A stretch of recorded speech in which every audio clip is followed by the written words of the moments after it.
Let us start with the chapter Environment Protection and Conservation. So, today the subject that we're going to study is data science, and the unit is green skills, green skills, and in that we have the chapter 17, which is environment protection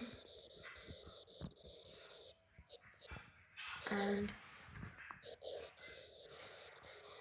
conservation. Okay, so let us start with the topic. First of all, let us talk about our environment. You know, we know what can we talk about our environment. Our environment comprises of all our surroundings, everything that surrounds us. From if let's start from the basic level. You are sitting at your home. Now you go outside and see all those natural objects around you in your environment or surroundings. You see trees, you see animals, you see plants, you see flowers, insects, and pests. Every little thing present around you is part of your own environment, right? So, environment is basically our surroundings, and it has been derived from the word. The word environment has been derived from the French word environ, which means surroundings. So, this is a thing to be noted, right? Everything that we see, the water, the air around us, everything, the soil on which the plants grow, everything is our environment. Okay, but if we consider today's circumstances, we are able to see that there are different types of environments around us. You know, like once you go outside, you just don't see all the natural objects such as plants, animals, or all the other things, soil, air, water, sunlight. Not only those are part of our environment, but nowadays even man-made objects are part of our environment. You go outside of your house and you see trees, you see the soil, you see water, perhaps you'll see lakes, but at the same time you'll see buildings, then you'll see big skyscrapers, man-made machines, man-made objects, and many things, vehicles. So that is our human made, that those are all the human made objects. So based on that, environment is further classified into two categories. First is our natural environment, and second is human made environment, right? So you can see that environment is also of two types, natural and human made. So let us study all about them in detail. So first let us study about natural environment. Okay, a very easy topic, nothing too complex. Natural environment. Now, as I've quoted, all the living and non-living things, of course, the natural environment just not only consists of plants and animals, it also consists of air, water, soil, sunlight, rain, minerals, all the physical features such as uh, mountains and plateaus, whatever, even the oceans, they are all part of natural environment, along with the living objects such as plants, animals, insects, aquatic animals, and different types of organisms, right? Birds. So, in that, according to that, even natural environment has been classified into two. There are two bifurcations, which are abiotic and biotic components. Now, what are what is the difference between abiotic and biotic components? Biotic components, basic difference, consists of all the living organisms are living things, while abiotic consists of all the non-living things, right? Nothing too complex. It's something that we have been studying since our lower classes. So just that those basic things, right? For example, if I give some examples, in living organisms we'll find birds, we'll find reptiles, we'll find fishes or flowers, all the living things, even humans are somewhat biotic, right? Now, non-living things, soil, water, air, sunlight, etc. Now the thing is, many kids confuse themselves with abiotic components and human-made components, right? So they confuse themselves with natural environment and human-made environment. Sometimes some kids don't really focus, and in abiotic components they mention even the obvious things such as buildings and all the human-made stuff. They don't really recognize that here we are talking about non-living substances, but in the case of natural environment, not in the case of human-made objects. Because of course, whatever is human-made will not be considered biotic. Okay, human-made will not be considered biotic, but it will also not be considered abiotic, right? Because though they are also non-living things, but they don't come in this natural environment. So that's a different category, that's a different classification. So please don't confuse yourself in abiotic components and human made components, right? Next, so this was just a small a brief introduction. Now we learn about our human made environment in detail. Let me write the heading: human made environment.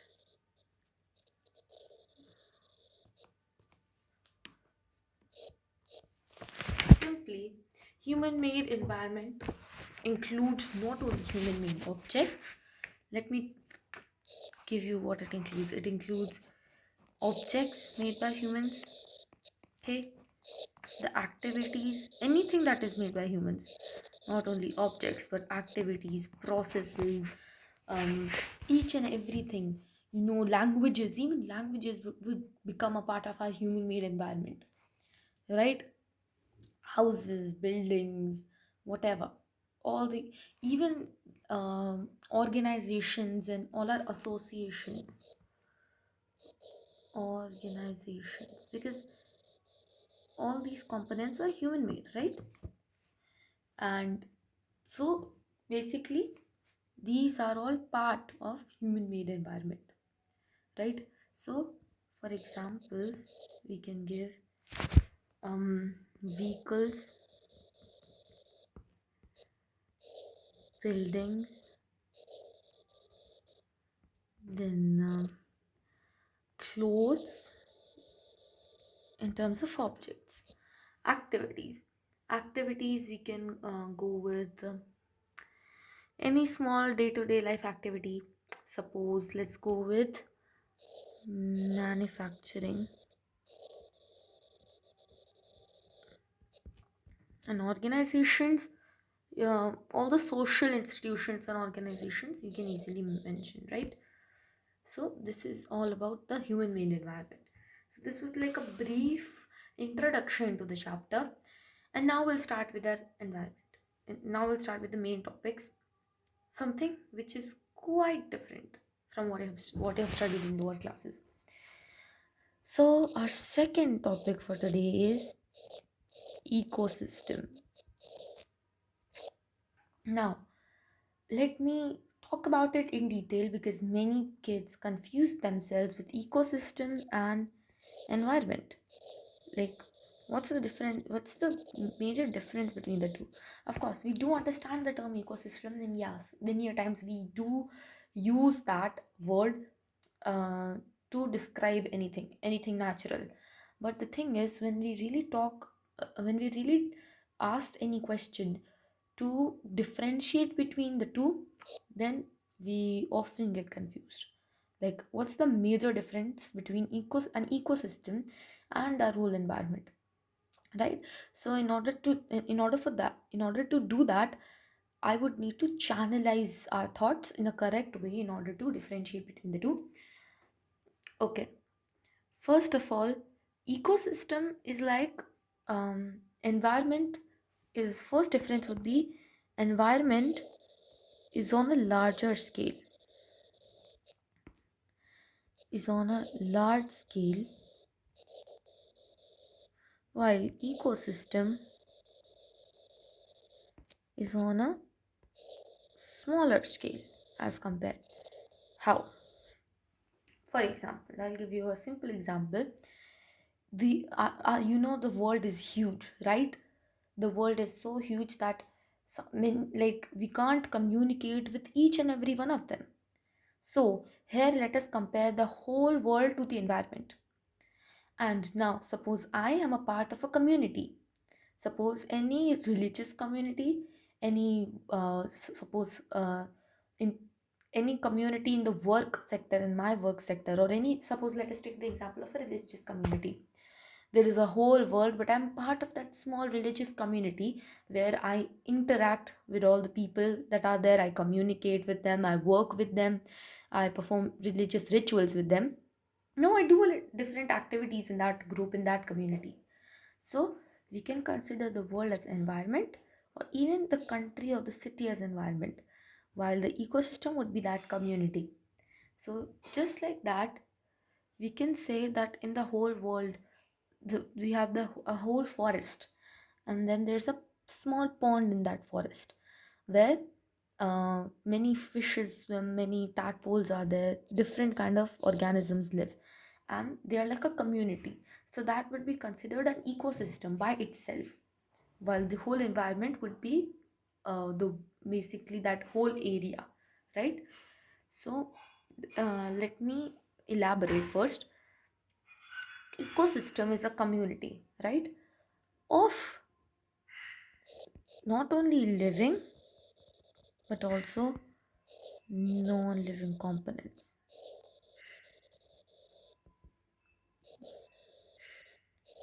Now, how a non like how can we say that ecosystem consists of non-living components as well as living components? Let us again take an example. There's a big forest which is spread over hundreds of acres of land. That is our environment. Now let us take a very small pond as compared, like it's just a fraction of that area, that land area. And in that pond, there are many fishes, even microorganisms, suppose, and those are all our living components. Now, you can see that that is an ecosystem, that is a community, right? That is that fish community, that is an aquatic community. Now, there, both living and non-living components are equally dependent on each other, equally important. How? If living things are not there, then it would just be a plain body of water, no diversity, no biodiversity, right? So, but if the water is not there, then even those fishes, those microbes would not be able to survive, because water is also an essential component even though it is non-living. So in that ecosystem, even the living things are important for biodiversity, and even the non-living components are equivalent for survival, right? Suppose, let me go on a larger scale. I will talk about a whole forest in terms of a in terms of the whole world. No, it there is the environment is big. It talks about a larger scale. Now let me talk about the ecosystem, the community of a particular forest in the whole environment, right? In the whole world. That forest has trees, it has many different types of plants, it has different types of animals, different varieties, right? And those are all living components in that ecosystem. But can those plants live without sunlight or air or water or soil? Or can those even those um, animals live without plants? Of course, if they are herbivores, then they can't live without plants, and plants can't live without non-living components, right? So even non-living components are equally important. Even the physical features, climate, they all are non-living components, abiotic factors. So the abiotic factors are equally important for the all the biotic factors to survive. As I said, survival is the key term, right? Now, in an ecosystem, there are more components, right? As I talked about living and non-living components, okay, I was just talking about the living and non-living components are not types of components of an ecosystem. They're just the things that are there, what an ecosystem comprises of, contains of. But in them also there are further classifications. What they are: autotrophs,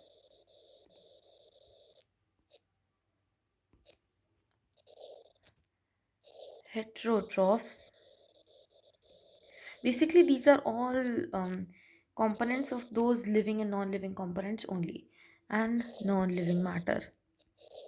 No need to confuse. You just have to learn the terminology for MCQ types questions. Otherwise, don't need to confuse. The concepts are the same. Just the differences. Autotrophs and heterotrophs.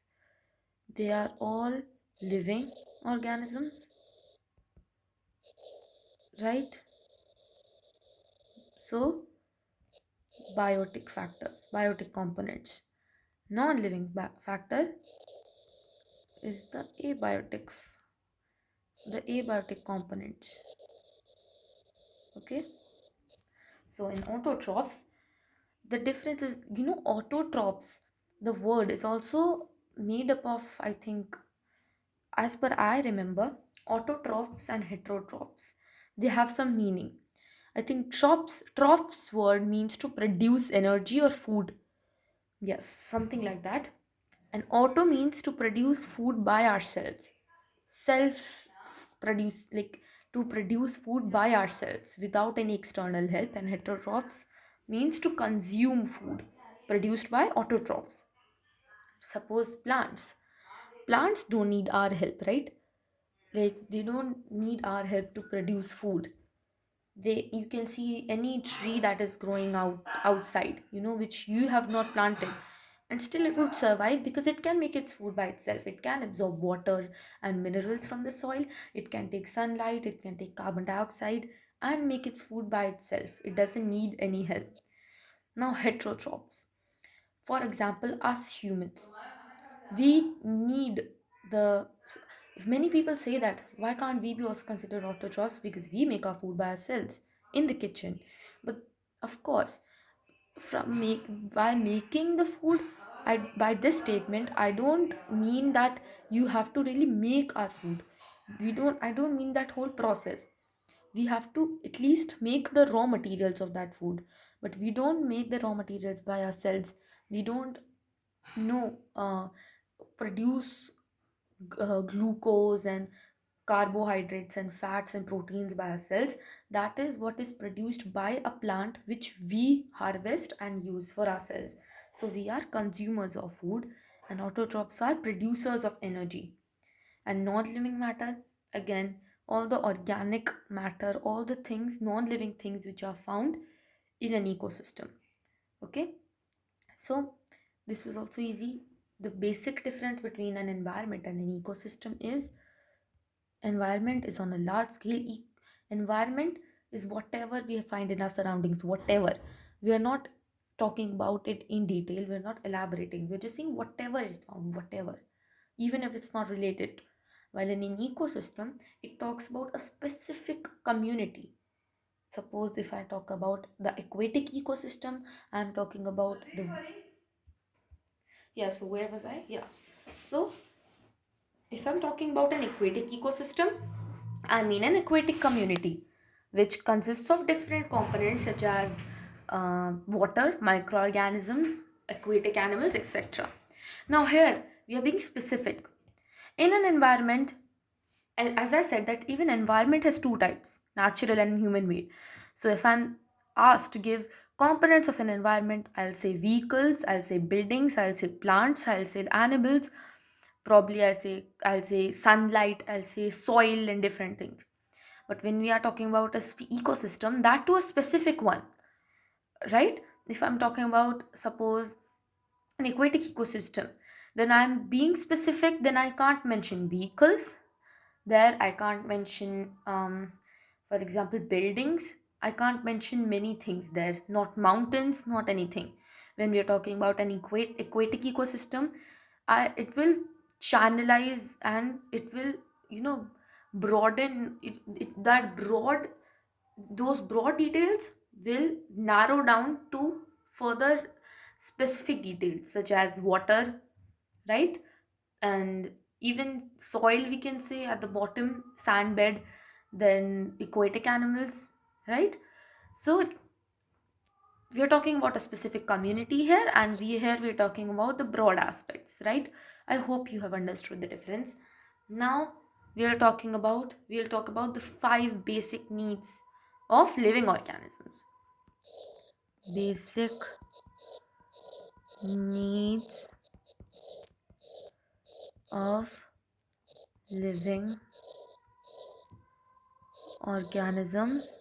And in order to eradicate the confusion, in order to make it again, like, to revise everything, I'll repeat the terms, okay? So biotic organism, living organisms mean biotic components, right? So basically basic needs of all the biotic components. I'll repeat this terminology everywhere where the terms relate to each other so that you don't forget. Basic needs, there are five basic needs. Five, only five you have to do, okay? First, and this one's quite easy, sunlight. I don't think there's anything to, really talk elaborate.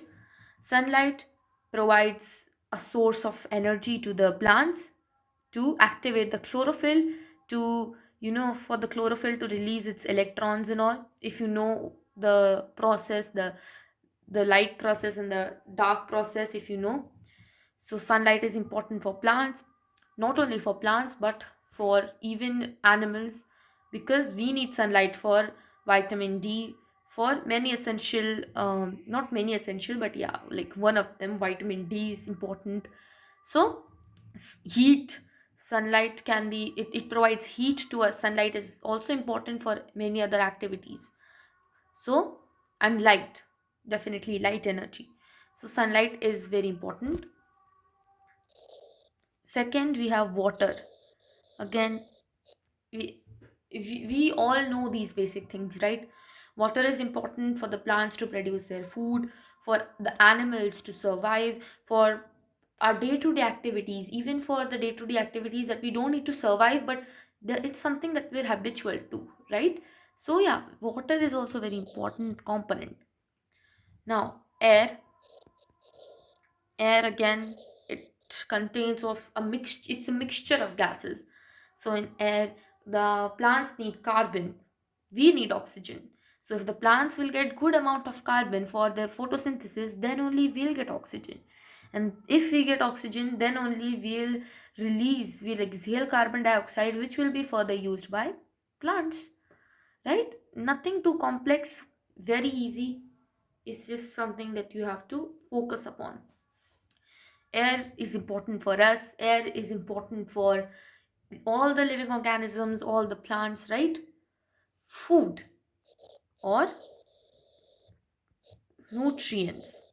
Nutrients are important, very important indeed, because with the help of nutrients, our overall uh, development takes place. We need all the essential nutrients. If you have studied science, if you have studied a chapter in science in ninth standard, you must have studied about macro and micronutrients. Macronutrients, the nutrients which are needed in large quantities, while micronutrients, the nutrients which are needed in small quantities. So, of course, for plants, the macronutrients are nitrogen, then phosphorus, then potassium, calcium, magnesium, right? For them, micronutrients are zinc, manganese, molybdenum, copper, iron, and many more, right? There are many nutrients which they need. Just like we need many nutrients such as carbohydrates, fats, proteins, vitamins, minerals, right?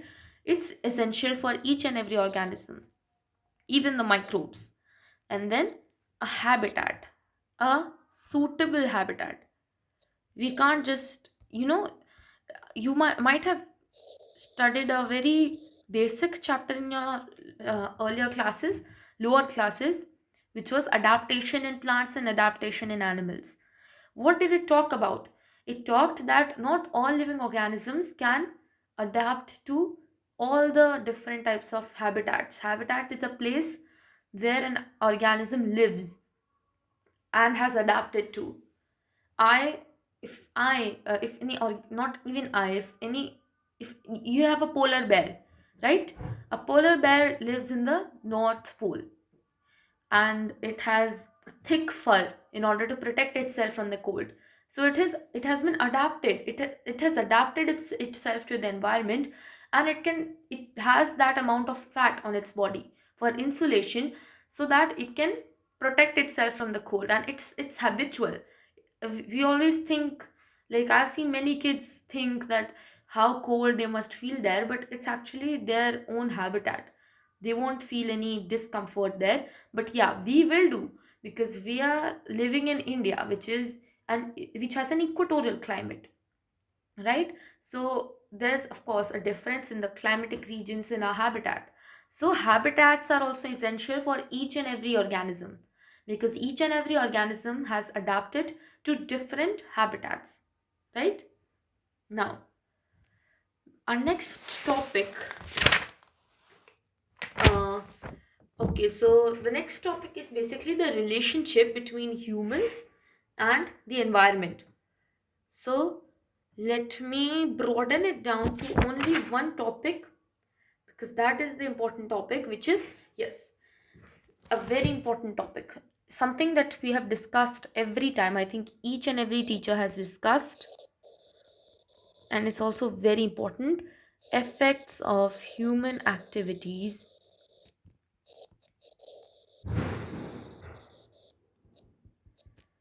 on the environment.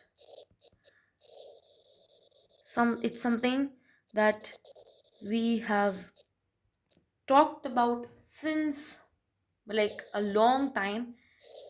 Still, of course, some awareness is needed, because with effects, I don't think I'm going to talk about any positive effects right now, because yes, there might be merits of human activities also, but mostly there are demerits, right?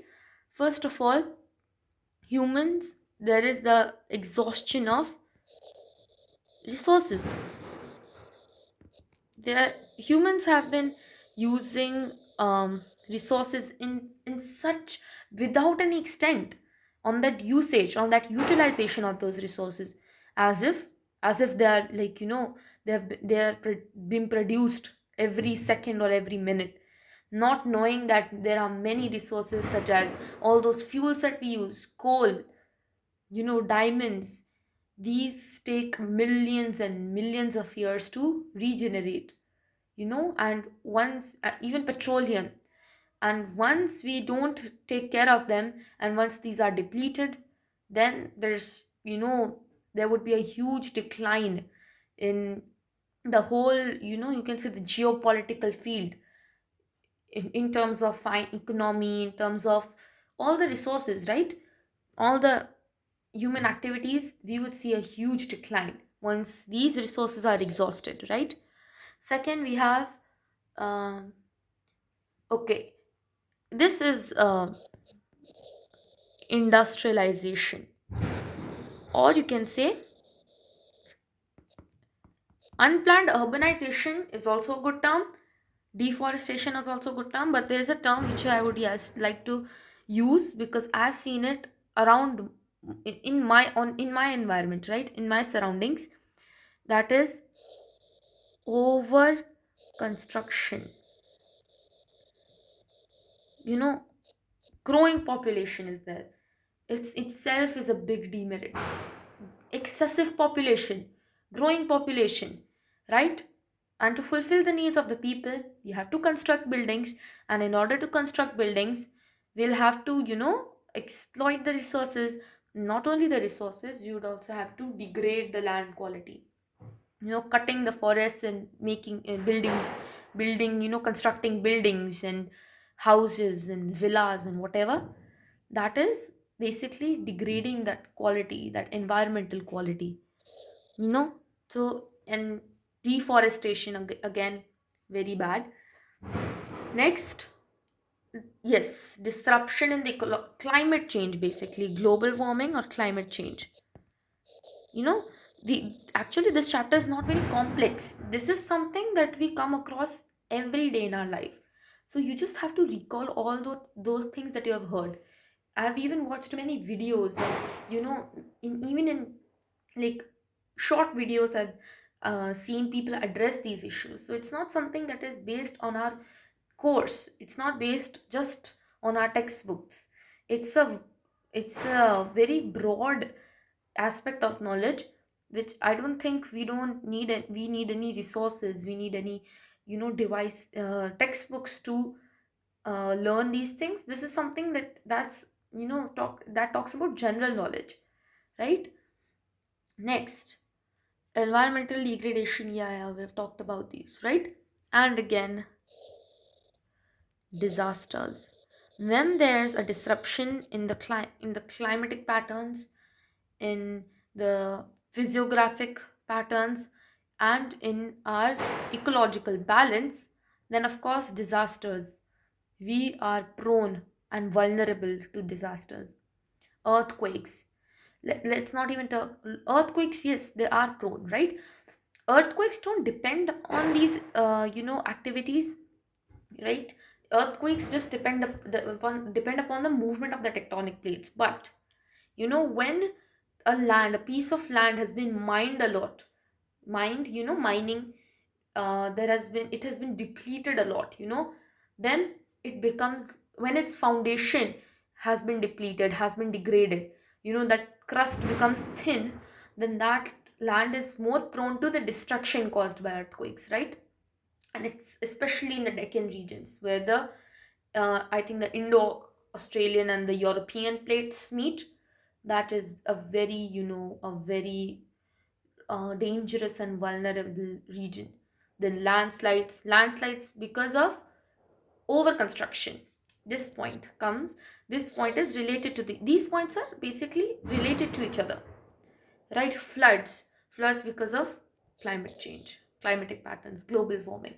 So you see the interrelation between these activities, right? So that's it for today. This is just part one of the whole chapter. There is one more chapter left, uh, which will talk about environment. So there are two chapters in green skills.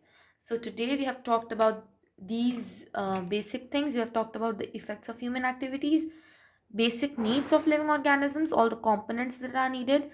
Okay, we've talked about the ecosystem, the difference between the two, environment and the ecosystem, the different components, and the different diversifications in environment, also natural and human made and different things, right? Okay, so that's it for today. I hope you have learned a lot from this chapter. This is a very good chapter. Next, we'll talk about this chapter. We'll go much deeper into it, and then we'll start with the next chapter. Thank you.